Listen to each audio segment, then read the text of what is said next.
Hello again, everybody, and welcome back to the Common Sense Practical Prepper podcast.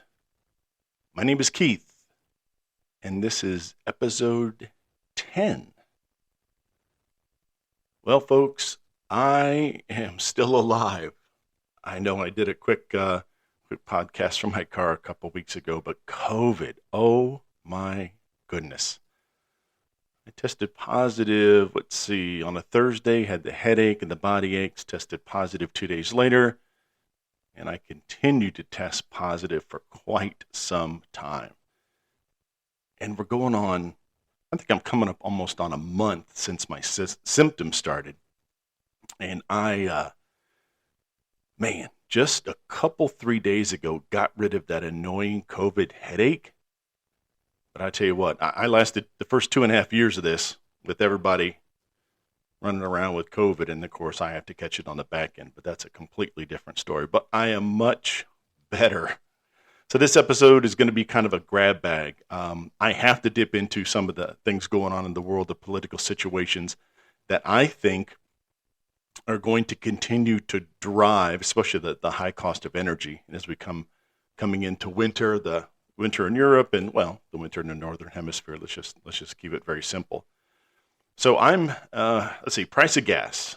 So the price of gas has continued to drop here in Central Virginia. We're looking at like $2.35, $2.39 a gallon. So we're doing okay. But then I think I mentioned the last podcast or a podcast before, it shouldn't be this high to begin with. So it's kind of like, well, at least it's not $5 a gallon. Well, that's nice, but it shouldn't be $3.40 or $3.50 anyway. All right, let me read this headline here. I was talking about with some friends the other day about the embargo that's coming up against Russia and Ukraine, and everybody talks about fertilizer not getting out, grain not getting out. But what people have failed to realize is a lot of European countries continue to purchase fuel oil from the Soviet Union, from Russia. And in about a month or so ago, Russia said, "Yeah, we'll sell you all you want, but it has to be in rubles, so they can go ahead and and spend it, internally, spend it domestically as opposed to getting it in euros or U.S. dollars." All right, so. Yellen, who she used to be the head of the Federal Reserve, Janet Yellen here in the U.S., and I don't know, she has some role in the current administration. But she says this winter the EU will cease, for the most part, buying Russian oil. She said, and in addition, they will ban the provision of services that enable Russia to ship oil by tanker. So it's possible here in the United States we could see a spike in oil prices. Somebody help me out here. For the most part, the EU will quit buying Russian oil. Well, who in the EU is still buying Russian oil and why? Are they not on board with the sanctions? If they're not, they're not. But let's just find out who these people are. And in addition, they will ban the provision of services that enable Russia to ship oil by tanker. That just seems kind of weird to me. But I know, we talk about sanctions and cutting off cutting off Russia and kind of strangling them, embargoes and stuff like that. But not everybody has been on board. China, Iran, Iraq, all those other countries, they can still step in and sell what they want and buy what they want, and nobody's really going to do much about it. All right, let's talk about natural gas. So Norway, which I did not know, Norway is the largest exporter of natural gas in Europe. And the Prime Minister said capping prices in Europe will not solve the energy crisis. Well, there's a newsflash, Captain Obvious. If you cap the price of something, I'm not sure why would you think that would solve the energy crisis? So gas here is $3.50 a gallon. So if someone said gas can no longer be more expensive than $3.50 a gallon, that doesn't really help. I know we talk about supply and demand, so the lower the price, potentially, depending on what time of year, demand could increase. So if there's no demand or demand drops, so does the price, because they're like, oh, people aren't buying our gas, let's keep lowering the price till they start buying our gas. And then when the demand is tremendous, then we're going to jack up the prices. Seems kind of weird. All right. The United States, the world's top natural gas producer, which I didn't know, we want to send more LNG, liquefied natural gas, to Europe to help our allies, or at least who we think are allies, that are participating in the sanctions of the embargo of Russian gas. U.S. exports are limited by our ability to liquefy our natural gas. Freeport's LNG plant, the second biggest liquefied natural gas facility in the United States, was hit by fire in June and is still offline. So put on your tinfoil hats, you conspiracy theorists, and people say, "Oh, it was the fire was set purposely. It was arson to help drive up the prices."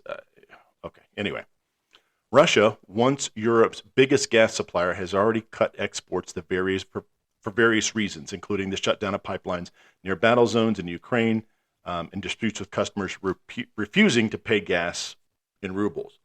So there was the pipeline. Apparently, the price of fuel oil, as Germany gets ready for the winter, has absolutely gone through the roof. And so that's what a lot of these countries in the EU are going to be dealing with. So let's bring it back and let's talk about how that might fit into the big picture. So I'm a firm believer that, tomorrow we're not going to have the food shortages. Tomorrow, next week, next month, I really don't think that you're going to see food disappearing from the grocery stores here in the United States. I think prices are slowly going to creep up. And with the economy ready for a complete nosedive into a full recession, we're already there, but why are we stopping now? Let's just keep going. I think especially when the winter months, there's no summer jobs, the temporary jobs people have in the summer, the seasonal jobs, a lot of those are going to dry up, with the exception of, Florida, Texas, out in the Southwest, where, even in the winter time, the weather is very temperate, and, they can still grow crops and do that kind of stuff. They're still dealing with droughts and wildfires. That's a whole different story. So what I think you're going to see prices continue to rise, and gas prices, along with, natural gas, propane here in the United States. A lot of people, have natural gas, or propane, on-demand hot water heaters, stoves, ovens, fireplaces. A lot of people don't burn wood. They'll burn propane or natural gas to help supplement the heat in their homes. So I think the prices of the things are going to continue to rise. Now, whether it's for a real reason or whether it's artificially inflated, I don't know. I don't think anybody really knows for sure. Okay, switching gears a little bit, I want to talk about what I would call situational awareness. I know we're jumping from the price of natural gas to situational awareness. I define situational awareness as the ability to know what's going on, or at least to have an idea of what's going on in your immediate surroundings. People in restaurants, they get into a conversation, they're not really sure what's going on. I'm retired law enforcement, so to a certain extent, even though after I've retired, I still maintain a certain level of situational awareness. Now, not certainly to the extent I would have if I was on duty in uniform, at a restaurant, my dinner break, that sort of thing. You sit with your, facing the doorway, your back against the back of the booth or the wall or whatever. That's just good officer safety. So I think it's important still for everybody to have some sense of awareness, some sense of your surroundings. You're walking down the street, and here comes somebody that just doesn't look right. And I'm not stereotyping, I'm not, anything like that. But, just that when you see somebody, regardless of the race, color, creed, religion, what they're wearing, what not they're wearing, sometimes you just get a bad vibe from somebody. That's what I call situational awareness. You're walking down the street late at night. Here comes a group of individuals, guy, gals, whatever, a mix, who knows? Makes no difference. But you're by yourself and you just, your spidey senses are tingling and you're just like, something's not right. And you walk across the street and you continue on your way. Now, was something going to happen to you? Were you going to get jumped? Were they going to take your wallet or your purse or hit you over the head and take your phone? Probably not. But I have always explained to people, I've always told people, when it comes to situations like that, always trust your gut. That little, I don't know, people say, oh, it's a little birdie sitting on your shoulder. But if you're catching a bad vibe from something, like walking down the street, you just move to the other side of the street. I can sit in a restaurant or in a crowd at a ball game or whatever and just people watch. Everybody loves to people watch. And you just kind of, catch yourself kind of daydreaming a little bit and hear conversations between two people, a man and a woman. It makes no difference. People talking. Someone's always commanding the conversation, talking over people and stuff like that. You just kind of get, oh, is this guy like a successful businessman? Does he always have to be heard all the time? Is he a bully? Was he being bullied growing up? But I think it's important just to have that general sense of situational awareness. Now, me walking across the street or turning or going back in the house or whatever it happens to be, when I just get that bad vibe, has that saved me from potentially harm or being robbed or whatever?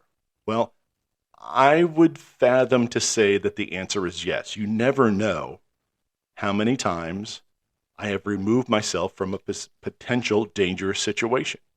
Road rage, going down the road, people driving all crazy, slamming on brakes. Well, I'm the guy that's just going to go ahead and, back all the way out in traffic. And I'm not going to, I'm just going to stay away from this kind of situation because I don't want to get caught up in something like that. I really, really don't. So it's a situation where I'm just going to pull back and let those people do what they want to do. Okay, changing gears again. And like the last week or so when I was getting over COVID and stuff, there's all these thoughts that were rambling around in my head going, well, do I want to talk about, power? When there's a situation where, you're prepping, you need to worry about food, water, shelter, and then some sort of power, electricity, be able to, power whatever you have or wherever you're going to be, that sort of thing. So, I kept thinking about all these sorts of things. And then I'm like, well, let me just try to cover, 3 things here, kind of quickly. And then we'll go ahead and call it a day for this week. But sorry. So we talked about the price of natural gas, talked a little bit about situational awareness. And I want to tell you what I've been doing the last couple 3 weeks as far as my preps. Did a Costco run yesterday, and let me pull up my receipt real quick, and I'll run by a few things that and it's gone. Okay, can't find my receipt. So anyway, I picked up the usual. I picked up the tuna in a can, the chicken breast in a can, another 5-pound container of honey that has not gone up in price. It's been about a month, a little over a month. A couple articles of clothing, but that doesn't really count towards the prepping part. Picked up some tomato sauce. I haven't really looked much into the tomato famine or whatever you want to call it out west. I haven't seen the prices jump in tomato sauce, tomato paste, tomato juice yet, but still picked up, they had a pretty good sale. I think it was Ragu, 3 large containers for like $6. Going to go ahead and freeze dry that. Some of the recipes that we're making, some soups and stews that we're going to vacuum seal into jars.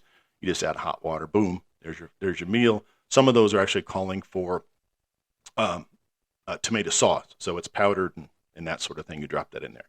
Be interesting to see how the freeze dryer handles that because that is absolutely a tray full of liquid. Normally, let's say the eggs.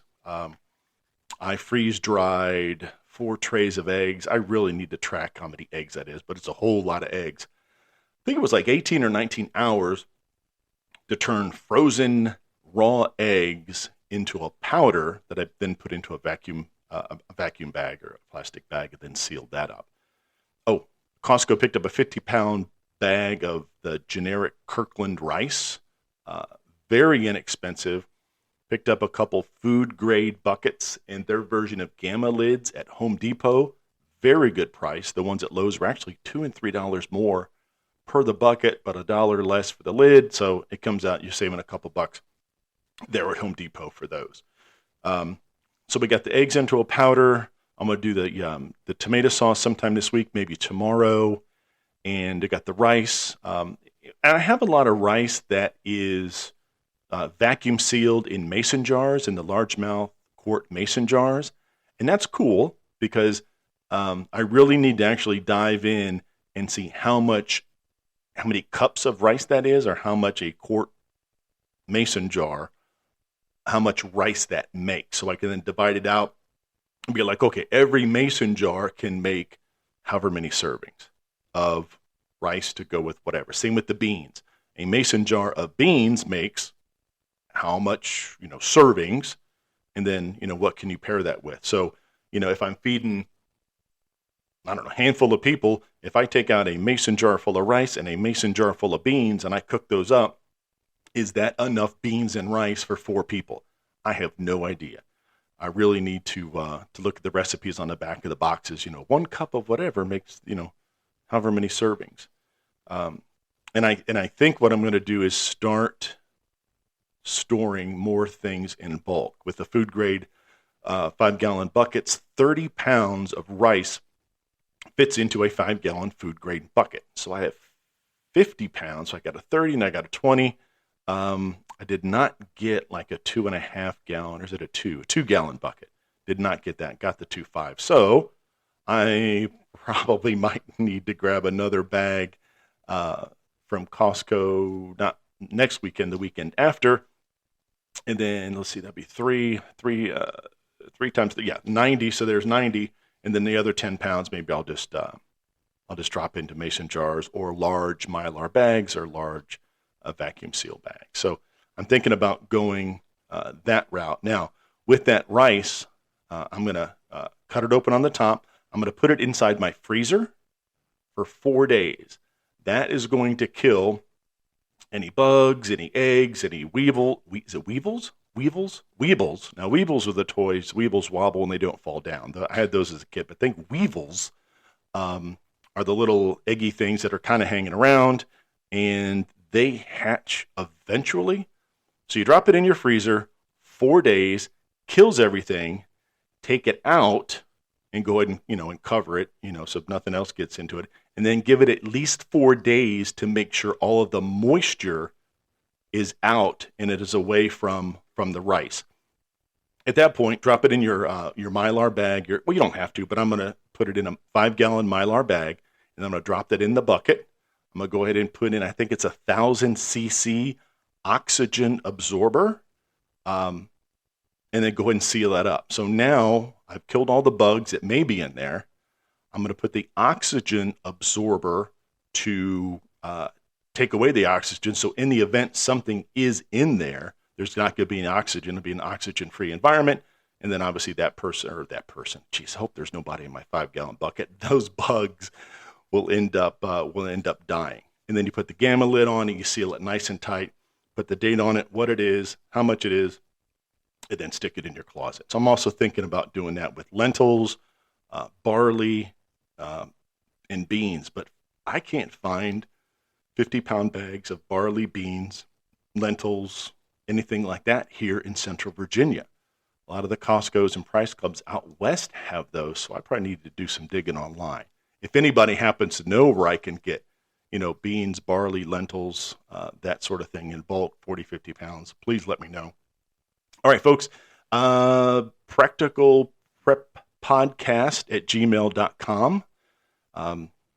And I'm glad to be back with a normal voice and not laying what I consider to be my deathbed and my lazy boy, binge watching YouTube channels and listening to audio books. So anyway, hey everybody, thanks for joining. This has been the Common Sense Practical podcast episode 10, and we're going to call this a grab bag. So episode 10 is grab bag. And as usual, stay safe, take care of one another, And until next time.